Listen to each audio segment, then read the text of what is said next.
Greetings all, this is Stacy Patrice of Soul Healing Yoga, Fourth Eye Photographics, and much more. Today I am launching a vlog series.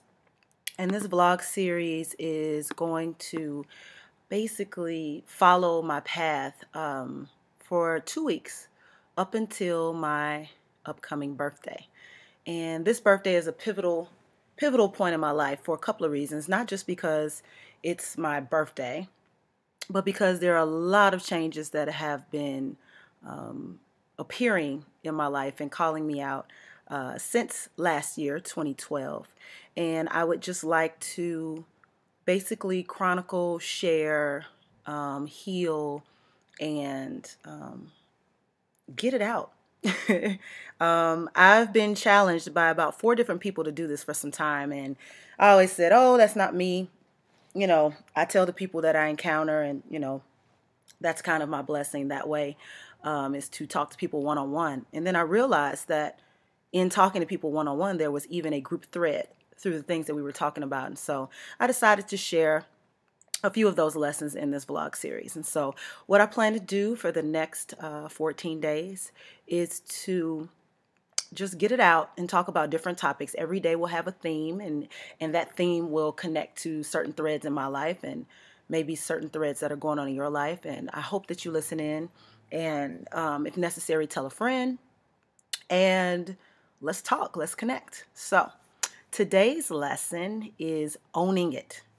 And this is a major, not just in my life in general. This is a major, major, major topic. And the reason I say this is because owning it is the single-handed thing that everyone can do to return or restore your power. We often get in situations where we feel like other people are challenging us, or what's wrong with them, or, why is everybody irritating, or any number of feelings that feel like we are perhaps losing the power that we want and the power that we feel in our own lives. But I've found that owning it is the way to return that power to ourselves. So in every experience, whether it is what someone is doing to you, or how someone is reacting to you, or how you are reacting to them, things that you manifest consciously and things that you manifest subconsciously, these are all opportunities to look at the environment and the landscape of what's happening and say, I'm going to own that. And owning it doesn't mean that there's something, that everyone else is perfect and you're not, and that you have to take on other people's mistakes / responsibilities / shortcomings. But it does help you to acknowledge what is happening, accept what is happening, and then go inside and figure out just what that really means if you say that you're going to own it or going to own something. And so a few things that I recorded yesterday, I was just brainstorming about the idea of owning it. And a few things that I brainstormed were just, what really is, the definition of owning something, something that belongs to yourself. That's what most people think when they think I'm going to own it. It's mine. It belongs to me. It's my property. It's my birthright. It's who I am. And that's what most people think of as owning it. And as we know, those concepts are very loosely defined. What does belong to you? What is your property? And what is the separation between yourself and other people who step into your space, who are a part of your life in any form? Also showing direct relationship to something else. So for instance, if I say that, oh, that's my car, or that's my house, even though those are things, the idea that they belong to us definitely, I believe, influences how we take care of them or how we respond to other people interfering in what we consider to be our relationship with those things. Also, again, to have or hold as property is a common definition of owning something. I own the paperwork or the will or the deed or the title, on these different things again. And then also acknowledging something as truth, which is, really the definition that I want to tap into is, what do we acknowledge as truth? A lot of times we're looking at things that are happening and we say, something, they're crazy, or, we say something dismissive in order to kind of make things go away. And these are just common things that I've done, that I've seen other people do. And I'll go into my own personal experience in a moment. And then also there is the independence. That's the definition of owning that I see perpetuated in the world. So, if you work a day job, a lot of people say, oh, I work for massa, or, I'm on a plantation. And there's a sense of subconscious ownership, even when you say that, that the people that you work for somehow own you, tell you what to do, determine your quality of life, or they make choices for you that you wouldn't make for yourself. And my question about that is, when does the consciousness seep in that says, well, you placed yourself on that plantation, or you placed yourself in that situation? There are other situations that you can choose. There's plenty of choice of, how you take control of those particular ideals, and how you can pay your ancestors, your energy, your ideas, your gifts, your talents, your consciousness forward, and create and carve a life that really does exemplify something that you would like to say that you own. And then lastly, this kind of taps into that, is whatever is left to rely entirely on one's own resources. So if we think about, did you get it yourself, or did someone help you? A lot of times we have issues with, we want the gratitude, or our egoic sense wants to be able to say that we did it on our own. I know mine does. And I know that has been my paralysis for most of my life, is that I have the vision, I have, the resources, I have, ways to implement, creative ways to implement something. And I'm constantly saying, I have to do this. I have to do this. I have to do this. And at a certain point, I realized that not being the smartest person in the room is a gift. The ability to be able to allow others to come in, collaborate, incorporate, and, be a part of a journey makes the journey that much more fulfilling, and inspires more growth. But it is nice also to be able to know what it is that you do consider your resources, or what are the things that are considered gifts that you have taken the time to hone and develop. So these are all definitions. These are just standard definitions of own.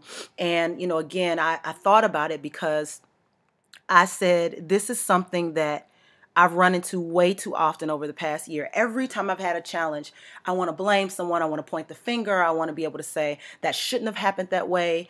That was bad judgment. Even to myself, that was bad judgment, Stacy. Really bad judgment. You should have made a different decision. Or if you would have just fill in the blank with anything you choose, your life would be going in a totally different direction. And really and honestly, who are we to say that in retrospect? Whatever clarity we gain, whatever ideas that we create from the ideas and choices that we had before are definitely, to me, on a particular trajectory. We don't know what that path is. We're not really sure when it's going to come into fruition. But what if we just imagine that it's already in fruition? And it wouldn't be a stretch of an imagination, because if it's happening, for you to be able to acknowledge it and look at it and own it, you have to understand that it's already at play. It's already a factor. Okay, you are not your circumstance, but you are in a position to be able to take your circumstance and alchemize that for something that you would like to put into the world, or something you would like to cultivate in yourself. I've been reading this book, and I'm going to go reach over and grab it. It's right here. But I've been reading this book for a couple of weeks now, and this book is really, really, really amazing. And the title of the book is Love and Loneliness by Clark E. Mustakas. I believe that's how it's pronounced. Loneliness and Love. So one of the things that really blew my mind about this book is that it was in my house, and it has been in my house for I don't know how long. I don't know if I bought it from a thrift, book resale. I don't know if it was a book passed on to me through my father. But the copyright on this book is 1972. So actually, this was even before I was born.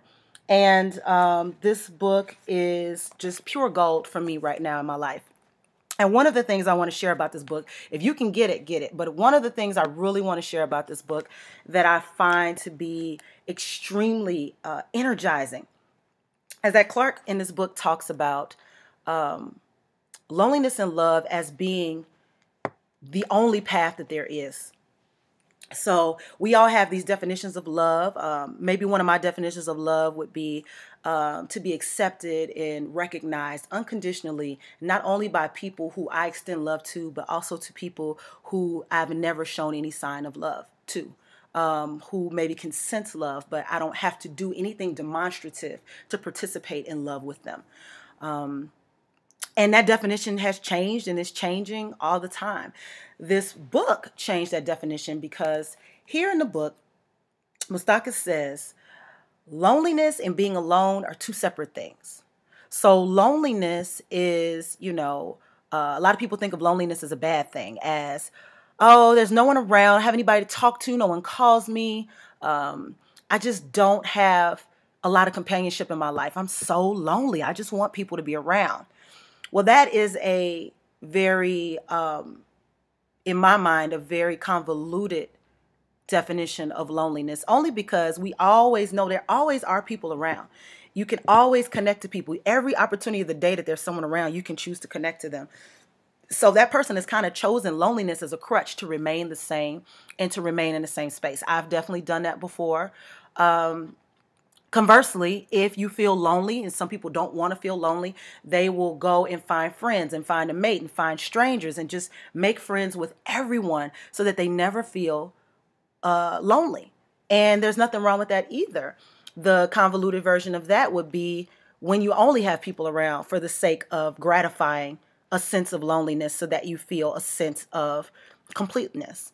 And some people do this in relationships. Some people do this in their family structure with their, siblings or aunts, uncles, what have you. And then I've also noticed that this can also happen from the standpoint of, just wanting to perform. For instance, I have a very strong performance streak in my natal chart. And it's something that has been in my blood since I've been 5. And I've been demonstrating it in different ways to create, to share, to empower, to connect. And that sense also can come from, what people would say as a sense of loneliness.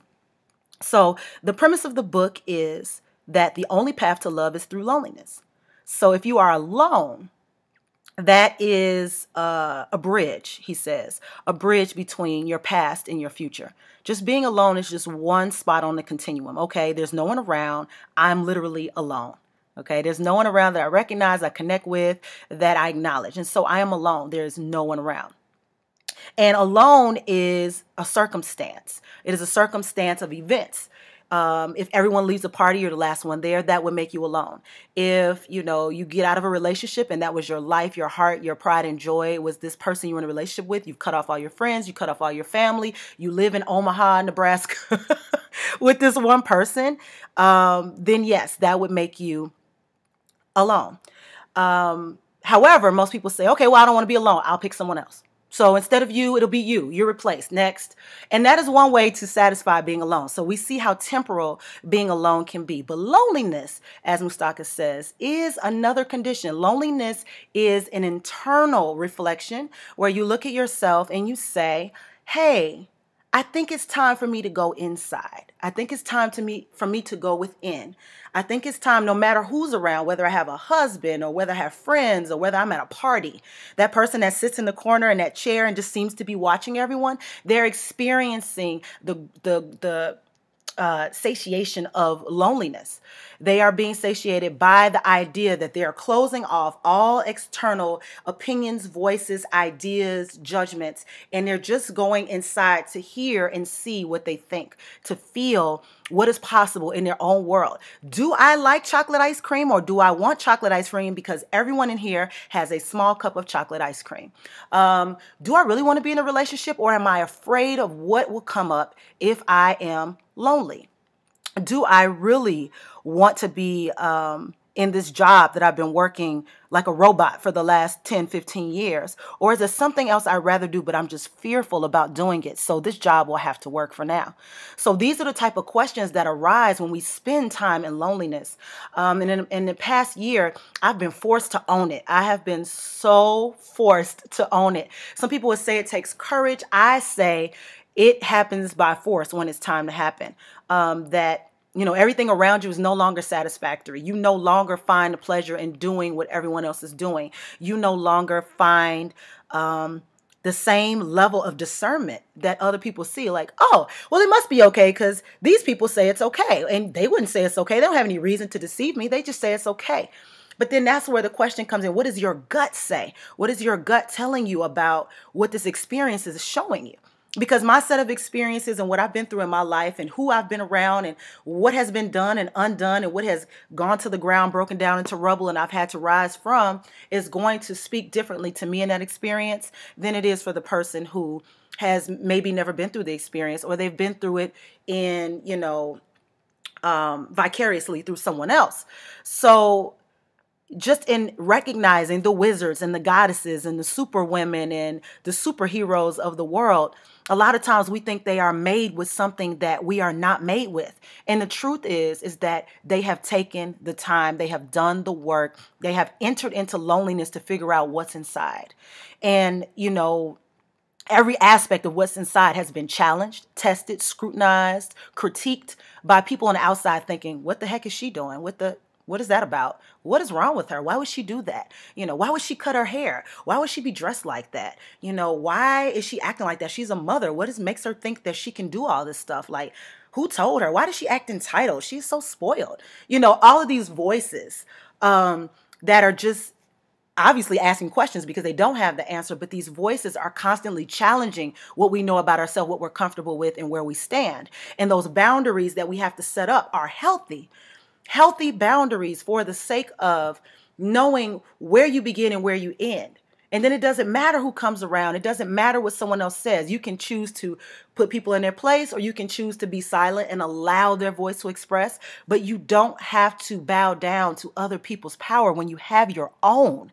And this is the part that, is really, really, really a current theme in everybody I've been talking to. It's a theme in my photography. When I'm taking pictures of people, I like to see their personal power, their true expression come out. Not what society thinks they should look like, not what I think they should look like, but I really just want to see, when you're in front of this camera and there's no one but you and this camera here, what is it that you choose to reveal, express, show? Are you vulnerable? Are you guarded?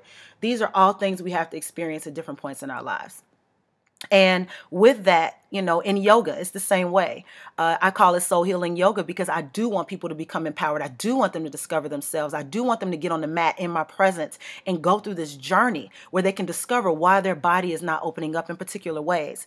It's done a great deal of work for me. Without yoga, there are a lot of door knobs that would be left unturned, and I'm very grateful for it. So I just say, owning it is passing the torch or accepting the torch, being passed the torch, excuse me. So when someone else in your life has said, you know what, that's you, you got it. Hey, I'm out of it, that's you. Whether they're saying that in jest, in sarcasm, facetiousness, or whether they're honest or authentic, you have to own it. You have to say, okay, well, I'm here by myself. I'm alone. I have gone through my loneliness. I now know what to do. And that creates the sense of love in your environment. That creates the sense of competence in your space. Also, being in the moment.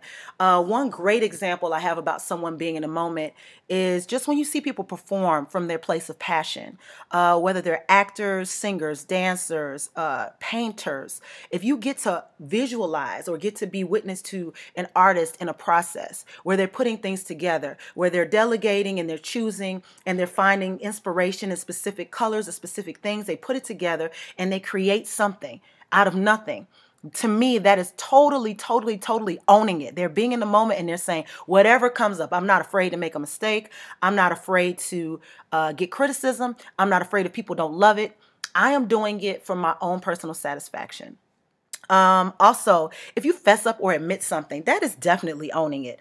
If you've been repeating a pattern your entire life and you decide today, I'm going to say something to that other person and say, I apologize. I apologize. I have been in the habit of doing blank for most of my life. And I did this to you. And this is the last time I'm going to do it. I'm going to own that I did that. And then I'm also going to own that I am responsible for whether I do it again or whether I learn from this experience. That's totally owning it. And you'd be surprised how many people respond favorably to you owning it. So this is just something I totally have faith in, in terms of people reaching out to that next level of experience. And then also we talk about, motivating, evaluating your motive and yourself, looking at yourself from the standpoint of an observer and saying, why did I do that? What just made me do that? And sometimes there's no answer yet. Sometimes we don't need to know the answer because it would slow us down if we did know the answer. But there is some power in just evaluating, sitting in that loneliness and just looking at your life as if it's playing on a screen, watching the characters, watching the scenery change, watching the times and the dates, seeing, character repeated patterns, like as if you're an actress studying a script. You're looking at things repeating itself over and over again and going, wow, this character is really blank. Like you could almost create a judgment of that character based on what they do. But the reason that you don't is because you know that that character, much like the people in your lives, much like yourself, is human. And you don't want to put anybody in a container or a box because they always have the option to start again and say, never mind, I'm owning that. I did that. I'm done with that. So we always want to leave that space for anyone in our lives that, we consider someone we care about, and just even for people you don't. If you see someone, they look bizarro and you're ready to, go in and say, this person is really blank. Just find the love in yourself and find a part of yourself that looks a little crazy to other people, but it's totally you and you totally feel comfortable doing it. And lastly, just remembering that if you manifest something, whether you are aware of it or not aware of it, if it's in your life, it's for you to learn from. It's for you to examine. It's for you to connect the dots. Put the jigsaw puzzle together. Connect the pieces. And for me, this happens when I'm on public transit. There's someone that gets on a bus, and everyone on the bus has a response for them. She ain't got no money. I don't know why you waiting on a bus driver. She ain't got no money, these type of scenarios that happen. Or I'm sitting in a seat. I just randomly choose a seat. And there are other seats on the bus, but a person also randomly chooses to sit right next to me. And I realize that there is some magnetic connection between these two people because we sat next to each other. I chose that seat thinking this is where I want to sit. That person chose that seat thinking that's where they want to sit. But there was a vibration between me and that person that enabled us to both choose the same aisle on a bus or anywhere on public transit. And also one of my favorites, that conversation that's going on and you're like, oh my God, would they please be quiet? Whether it's on a cell phone, kids are talking loud to a friend, there's someone on the bus who's, acting like an evangelist, and they're just acting like this is their platform instead of saving it for, maybe the proper platform. This is their platform. And these people, when they get on the bus, we tend to shut them off, shut them down. I don't want to hear it. But what we really should do is get quiet and still within ourselves, go into that loneliness and hear them as if there's no judgment and there's no wrong that they can do.